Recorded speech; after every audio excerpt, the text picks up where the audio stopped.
Jet is back.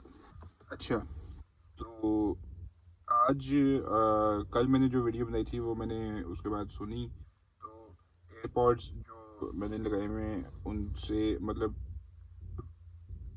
Problems थी, फिर भी वॉइस की इंटेंसिटी की वेरिएशन में, लेकिन काफ़ी हद तक बेहतर हो गई थी।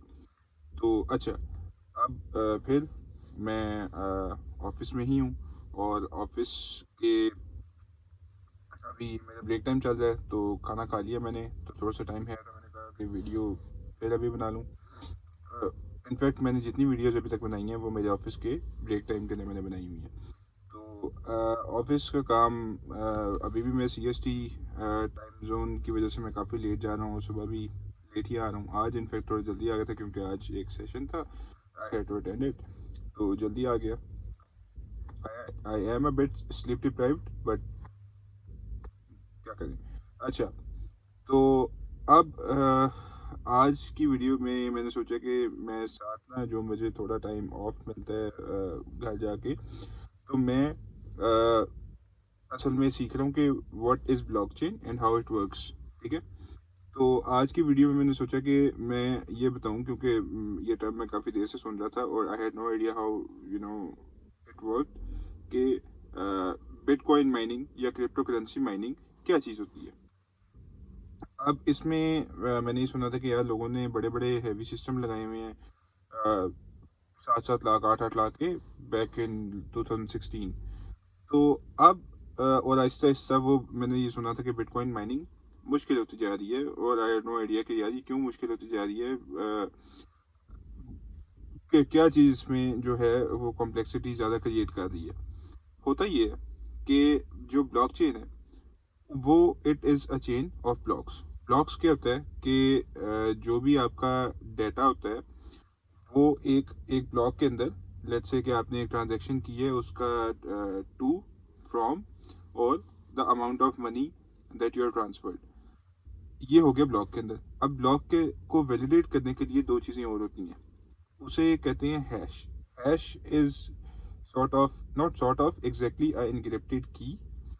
जो इनक्रिप्टेड की होती है वो आप एक उस ब्लॉक की अपनी होती है और एक उससे पिछले ब्लॉक की होती है।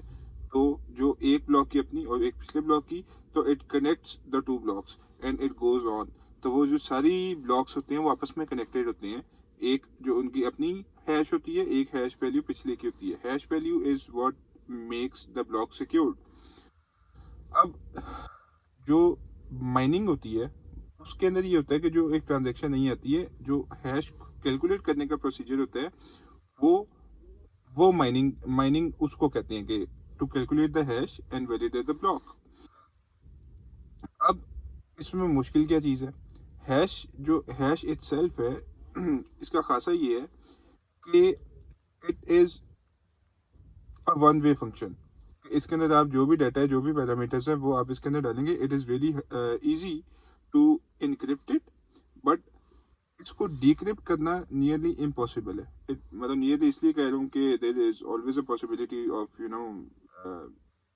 डिक्रिप्टिंग समथिंग, लेकिन इट इज लाइक 99% चांस है कि आप उसको डिक्रिप्ट नहीं कर सकते।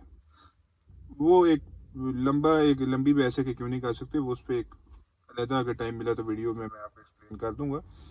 अब होता क्या है कि आहिस्ता आहिस्ता जब बिटकॉइन माइनिंग स्टार्ट हुई, काफ़ी ज़्यादा लोग मतलब उसमें इन्वॉल्व हुए, अ, होती रही। फिर आहिस्ता आहिस्ता क्या किया कि यार it was getting way too easy, a lot of miners were mining the coin, and वो एक डिमांड और सप्लाई का सीन स्टार्ट हो गया। फिर अब क्या है कि जो हैश कैलकुलेट होती है वो एक रैंडम स्ट्रिंग होती है। हाँ, उसमें अब ज़्यादातर SHA-256 या SHA-512 फंक्शन यूज़ होता है। तो 256 के अंदर 64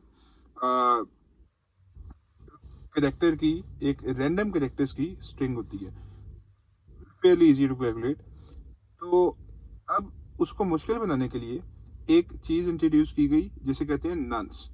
नंस इज के जो आपके पास लेट से चार पैरामीटर्स होते हैं, लेट से तीन पैरामीटर्स होते हैं, one is to, from, and the amount. ठीक है, तो जो नंस होता है, nonce will be a fourth parameter which will be use to just randomize the data, क्योंकि ये जो तीन चीज़ें हैं ये आप किसी और को भी पता हो सकता है, लेकिन जो कि ये तीन चीज़ें डाल के हो सकता है कि आपका वाला हैश क्रिएट करने के काबिल हो जाए। लेकिन जो नंस है it is a random string और रैंडम नंबर जो आप अगले को थ्रो ऑफ करने के लिए, तो थ्रो ऑफ द ट्रैक एक ज़्यादा रैंडम एक हैश जनरेट करने के लिए यूज़ होती है। अब जो बिटकॉइन है उसका जो मैंने सुना था कि जो उसका नंस है वो 1964 स्ट्रिंग्स के अंदर से, जो कैरेक्टर्स के अंदर से 19 कैरेक्टर्स जो हैं वो उस नंस जो है वो एक ऐसा लेट्स से कि 64 कैरेक्टर्स हैं, उसके जो फर्स्ट 19 कैरेक्टर्स हैं वो जीरो होने चाहिए और उसके आगे फिर रैंडम स्ट्रिंग जनरेट होगी। अब फर्स्ट जो 19 कैरेक्टर्स हैं वो जीरो होने चाहिए। इसका मतलब है कि आप स्टार्ट से आप अपने जो तीन पैरामीटर्स हैं प्लस एक नंबर 1 हम नंस के अंदर रख के उसको फंक्शन को चलाते हैं, एक रैंडम स्ट्रिंग जनरेट होगी।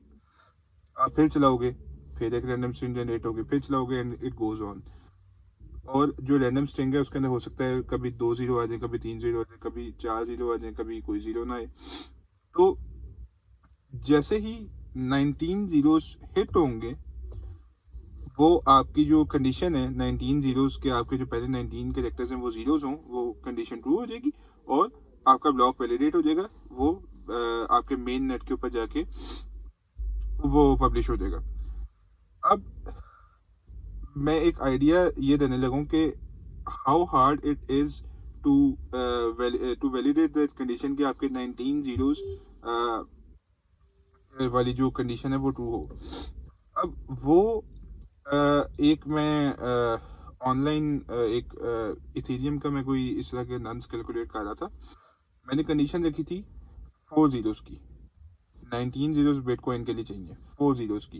इट टुक 84,000 ट्राइज कि वो 4 जीरो वाली कंडीशन पूरी कर सके।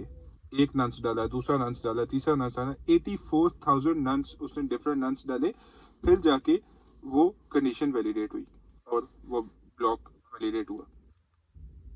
19 आप ये साथ कि 19 जीरोस की अगर जो कंडीशन होगी उसको एक कंडीशन वैलिडेट करने के लिए कितना टाइम चाहिए होगा। तो ये सारा कुछ इसलिए जो है वो इतने इतने हैवी सिस्टम्स लगे होते हैं कि एक ब्लॉक को कैलकुलेट और वैलिडेट करने के लिए इतनी ज़्यादा आपको प्रोसेसिंग पावर चाहिए होती है। तो आपने जब मल्टीपल करने हो तो वो आप समझ जाएं कि मतलब वो ग्राफिक कार्ड्स वगैरह इतने ज़्यादा, ग्राफिक कार्ड्स भी असल में वो वेक्टर कैलकुलेशन के लिए यूज़ होता है ना, जो it is basically amped up processor. तो इसलिए वो ग्राफिक कार्ड्स वगैरह उसमें यूज़ हो रहे होते हैं क्योंकि इतनी हाई इंटेंसिव कैलकुलेशन हो रही होती है। आई होप कि you get an idea to some extent के माइनिंग किस तरह है, किस तरह काम करती है और इतने इतने हैवी सिस्टम्स क्यों चाहिए होते हैं इसमें। तो अब मेरी ब्रेक ख़त्म होने वाली है। I need to eat my बादाम एंड खजूर्स and then I will go back to office. चलें, that will be back tomorrow इंशाल्लाह।